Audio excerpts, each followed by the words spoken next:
Assalamualaikum warahmatullahi wabarakatuh. Salam sejahtera bagi kita semua. Puji syukur kita panjatkan kehadirat Tuhan Yang Maha Esa yang telah memberikan kesehatan dan kemampuan untuk melaksanakan proses belajar mengajar baik di kampus maupun di rumah. Yang terhormat dosen pengampu mata kuliah pengauditan 2, Andi Muhammad Syukur Hidayatullah, SEMAK. Izinkan kami selaku kelompok 5 untuk memaparkan contoh soal terkait sampling audit dengan teknik statistik, non-probabilitas, dan atribut. Sebelum itu, perkenalkan kami kelompok 5 yang beranggotakan 4 orang, yaitu next. Yang pertama, Fatima Zahra. Yang kedua, Muhammad Arya Reski Firmansyah. Yang ketiga, Reza Apriansyah. Dan yang keempat, Ratu Liu atau saya sendiri sebagai moderator. Next.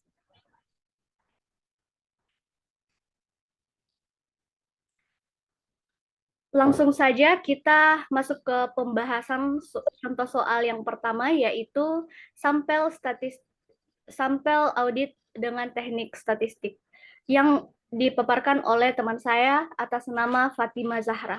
Kepada saudari dipersilahkan. Baik, saya Fatima Zahra dengan NIM 2309015036 akan menjelaskan mengenai sampel statistik.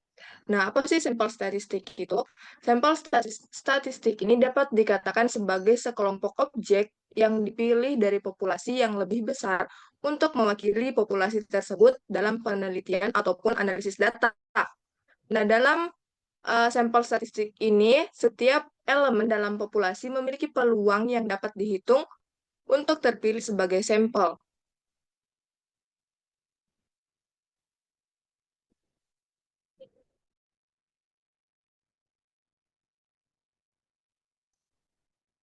Nah, adapun untuk contoh soal dari sampel statistik ini, yang dimana sebuah sekolah memiliki 1000 siswa, peneliti ingin mengambil sampel untuk survei dengan tingkat kesalahan 10%. Berapakah ukuran sampel yang dibutuhkan?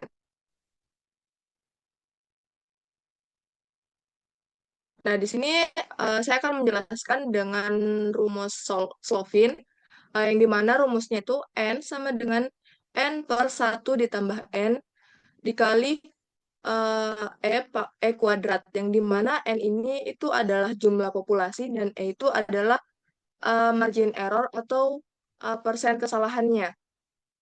Kemudian untuk perhitungannya kita langsung masuk saja N sama dengan 1000, yang dimana 1000 ini tadi adalah populasinya. Kemudian 1 ditambah dengan 1000 dikali margin error-nya yaitu 10%, yang diubah menjadi desimal jadi 0,10. Kemudian 0,10-nya ini kita kalikan dengan kuadratnya jadi 0,1. Jadinya itu 1000 dibagi 1 ditambah 1000 dikali 0,01.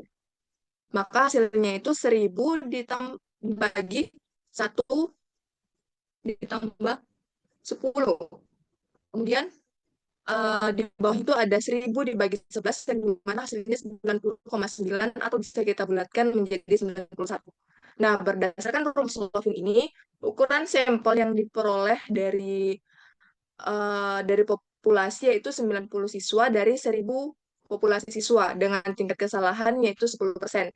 Yang dimana hasil survei ini diharapkan memiliki akurasi 90%. Yang dimana semakin kecil tingkat kesalahan, maka semakin besar ukuran sampel yang diperlukan. Nah, untuk rumus Slovin yang digunakan, rumus Slovin ini digunakan karena populasi yang cukup besar sehingga peneliti dapat menghemat waktu dan juga biaya. Namun perlu diketahui juga bahwa rumus ini memiliki keterbatasan jika populasi sangat heterogen karena tidak mempertimbangkan variasi data. Kemudian juga ukuran sampel yang tepat penting untuk memastikan hasil dapat digeneralisasi ke seluruh populasi. Nah, dengan demikian dari contoh ini, 91 siswa merupakan sampel yang representatif untuk populasi ini. Oke, sekian materi dari saya kembalikan ke moderator. Terima kasih.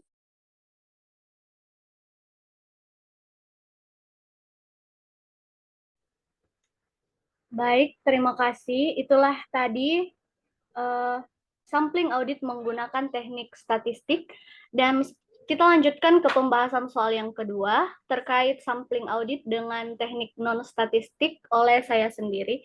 Sebelumnya saya ingin memperkenalkan diri. Nama saya Ratu Liu dengan NIM 230901502052. Jadi, sampling non-statistik adalah teknik pengambilan sampel yang tidak menggunakan prinsip probabilitas atau statistik dalam pemilihannya. Dalam audit, sampling non-statistik adalah metode pemilihan sampel yang bergantung pada pertimbangan profesional auditor daripada metode probabilitas. Auditor memilih item berdasarkan pengalaman, risiko yang dirasakan, atau karakteristik tertentu yang dianggap relevan dan bukan secara acak. Di sini kami telah mempersiapkan contoh soal terkait sampling audit dengan metode non-statistik. Next.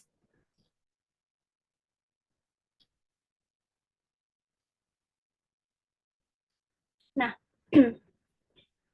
seorang auditor ditugaskan untuk memeriksa bukti pembayaran gaji karyawan di sebuah perusahaan selama bulan Januari. Dalam bulan tersebut, terdapat 100 transaksi pembayaran gaji. Namun, karena keterbatasan waktu, auditor tidak bisa memeriksa semuanya. Oleh karena itu, ia menggunakan metode sampling non-statistik untuk memilih sampel yang akan diuji. Auditor memilih 10 transaksi berdasarkan pertimbangan profesional dengan fokus pada gaji dengan nominal terbesar karena berpotensi menimbulkan risiko salah saji yang lebih besar. Yang kedua, gaji karyawan baru karena kemungkinan ada kesalahan dalam pencatatannya. Yang ketiga, gaji yang dibayarkan mendekati akhir bulan karena bisa saja ada manipulasi dalam laporan keuangan. Next.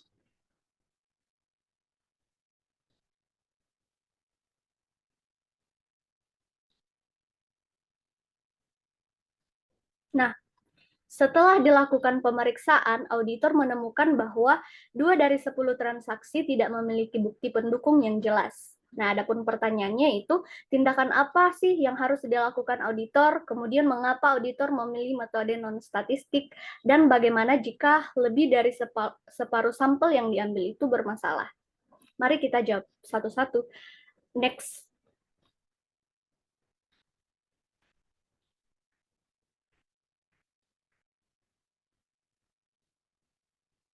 Yang pertama, apa yang harus dilakukan auditor? Nah, auditor perlu memeriksa klarifikasi dari bagian keuangan apakah ada dokumen tambahan yang bisa menjelaskan transaksi tersebut. Dan jika bukti masih tidak jelas, auditor bisa memperluas jumlah sampel untuk melihat apakah masalah ini hanya terjadi di beberapa transaksi atau ada pola yang lebih besar. Yang kedua, mengapa auditor memilih metode non-statistik? Nah, metode ini digunakan karena lebih fleksibel dan memungkinkan auditor untuk fokus pada transaksi yang dianggap berisiko tanpa harus melakukan perhitungan rumit seperti dalam metode statistik. Yang ketiga, bagaimana jika lebih dari separuh sampel bermasalah? Nah, jika lebih dari separuh sampel yang diuji menunjukkan masalah, berarti ada kemungkinan kelemahan sistem dalam pencatatan gaji. Dalam situasi ini, auditor harus melakukan audit lebih dalam untuk menilai apakah ada kesalahan sistematis atau potensi kecurangan. Yang kedua, menyampaikan temuan ini kepada manajemen agar mereka bisa mengambil langkah perbaikan dalam sistem pencatatan gaji. Kesimpulannya, metode sampling non-statistik membantu auditor bekerja lebih efektif dengan memilih transaksi yang lebih berisiko, sehingga dapat mengidentifikasi masalah lebih cepat. Itu saja penjelasan dari saya. Dan selanjutnya, contoh soal tentang pengambilan sampel non-probabilitas oleh teman saya atas nama Resa Apriansa. Kepada saudara dipersilahkan. Baik, terima kasih atas kesempatannya. Perkenalkan, nama saya Resa Apriansa dengan NIM 230901501501060. Selanjutnya itu apa itu sampel non-probabilitas? Sampel ini adalah suatu metode pengambilan sampel yang tidak memberikan sama bagi semua anggota populasi untuk dipilih sebagai sampel. Artinya pemilihan sampel dilakukan berdasarkan pertimbangan atau kriteria tertentu, bukan berdasarkan kemungkinan ataupun probabilitas. Next.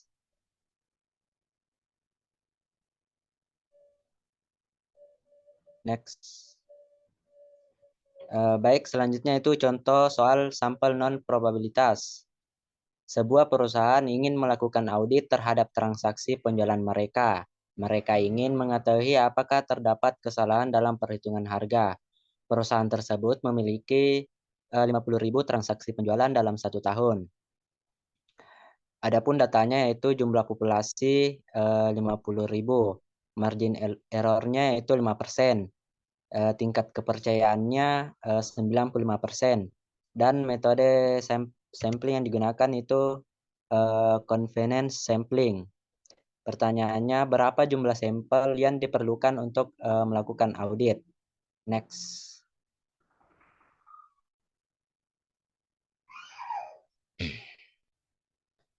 Jawabannya itu kita menggunakan rumus N sama dengan Z pangkat 2 dikali P dikali Q dibagi dengan E pangkat 2. Di mana N-nya itu jumlah sampelnya, Z nilai tingkat kepercayaannya yaitu 95% atau bisa juga dengan 1,96.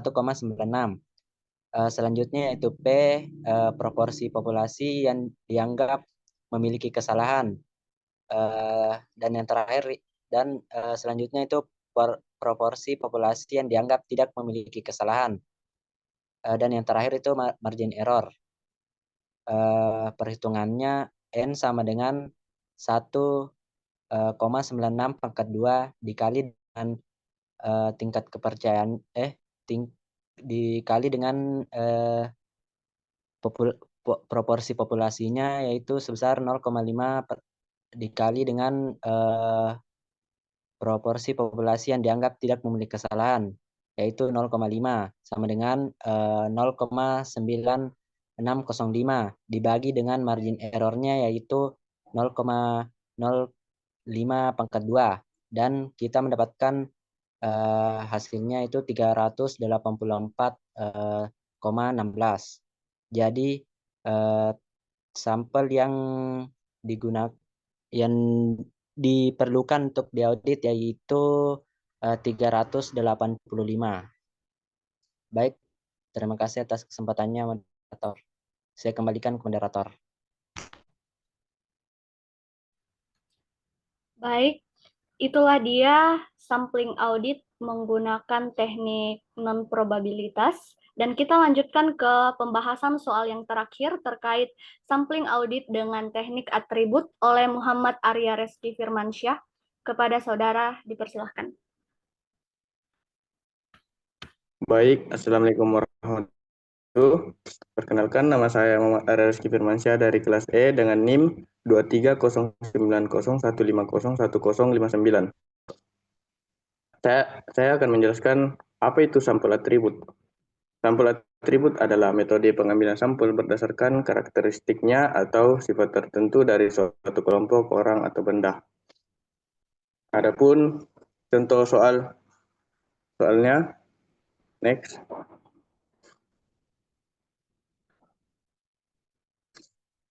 Yaitu Universitas Negeri Makassar ingin mengetahui proporsi tingkat kepuasan pengajaran mahasiswa.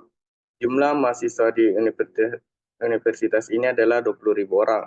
Dengan margin of error-nya itu sebesar 8%. Terus pertanyaannya, hitunglah ukuran sampel yang diperlukan dengan menggunakan metode Slovin. Next. Adapun penyelesaiannya itu N besar adalah populasi dari mahasiswa tersebut, terus E kuadrat itu margin of error-nya. Nah, populasinya itu